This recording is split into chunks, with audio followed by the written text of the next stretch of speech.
You want brother or sister? For a little brother. For the little sister. Brother or sister? Which one you want? Brother or sister? Either?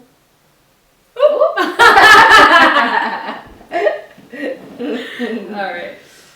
Cool. Welcome to the Life of Tai, and we're here because we wanted to share our good news with you. We decided to share our journey with you because we really wanted to share with our family and friends, but also we wanted to share with women who might be struggling with some of the things that we're dealing with.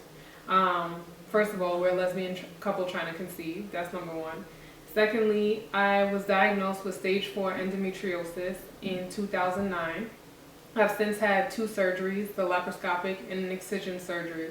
But even after the surgeries, I took a test that determined that one of my fallopian tubes was totally blocked and one was partially blocked. So with that, we're on a journey and we want to share that with you.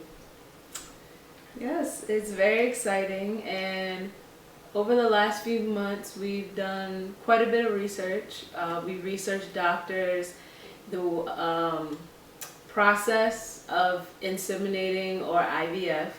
We've done quite a bit of research on doctors, the process, insemination versus IVF, known donors, sperm banks, alternative medicine, holistic healing for ways to unblock tubes and help with the fertility process.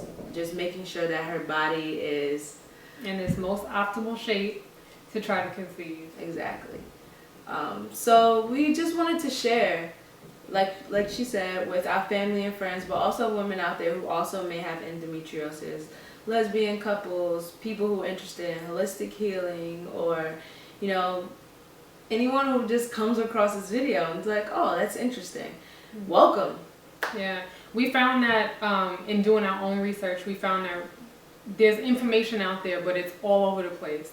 And we couldn't find information all in one place. So what we wanted to do was kind of offer that for people who were interested, maybe just interested in our journey and or looking for the information. So we kind of wanted to put it all in one place so that you would be able to find it and not have to go all over the place. So we'll share quite a bit of information with you. It might be a very emotional journey, but we're willing to share that. So just be patient with us as we get through this. So where we are now, in December 2015, we started the journey. We found a doctor on Yelp. We're new to California, to Los Angeles, so we were looking for doctors on Yelp. We were able to find a fertility specialist here. And before I actually went to her, we had been going to an acupuncturist, and our acupuncturist actually recommended the same doctor. So I guess that was a sign for us. So we ended up going to the doctor, and we found that she was like super thorough. Like, she went through all my charts, all my previous medical documents, my surgeries, the diagnosis, treatments that I had undergone. She went through everything, and then she did a thorough exam, pelvic exam. Yeah, the pelvic exam was crazy. I didn't know what I was looking at, but she said her eggs and stuff were good, so I'm sure she knows what she's talking about. She even knew where she had just ovulated or came out of that. So I don't know, it just looked like blur to me, but I was like, hey. So one thing that she couldn't tell through that sonogram was she couldn't tell whether or not the tubes were blocked. So what we're doing now is we're going to spend the month of January basically doing all holistic treatments that we can. In that test that I took in 2011, it showed that one of my tubes was totally blocked and the other one was partially open. So now, since it's a few years later and the endometriosis could have grown back and closed up the tube, we want to retest to see if the tubes are open, or at least one of them. But in the meantime, what we like to do is try to do everything naturally or holistically. I'll give you the rundown of the things that we're doing in the month of January to try to unblock the tubes.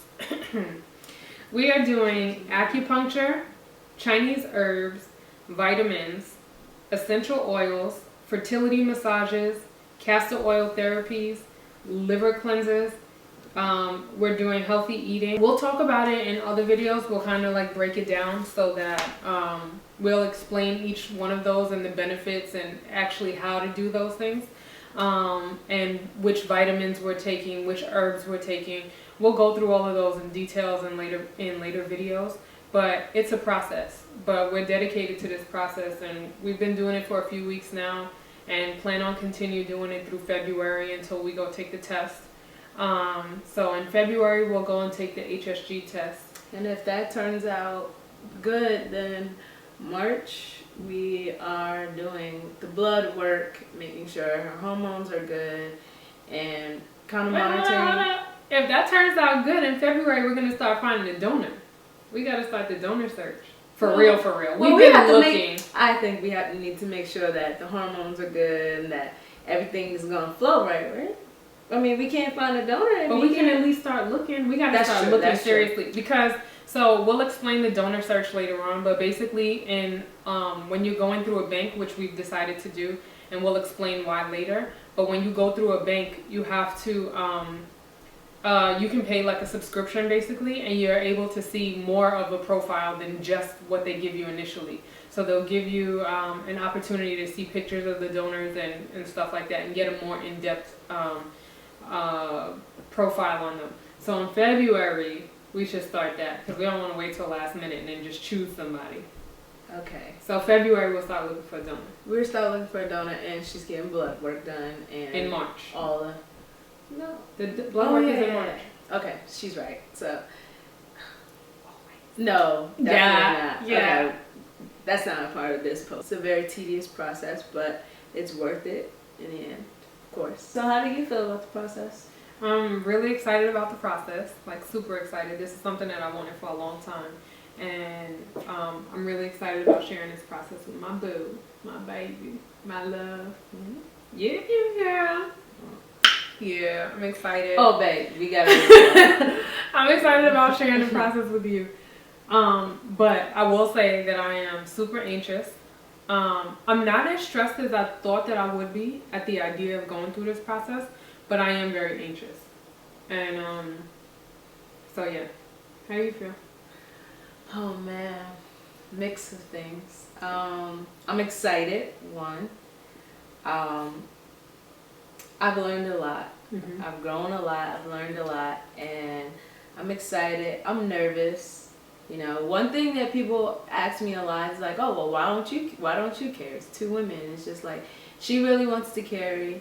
I don't really have the desire to carry, but she really wants to carry, and so you know, I feel like we should do that. I think at the end of the day, although I don't want to carry, I feel as though if she's not able to carry, that you know, I would. You know, we feel strongly about a family, so I would.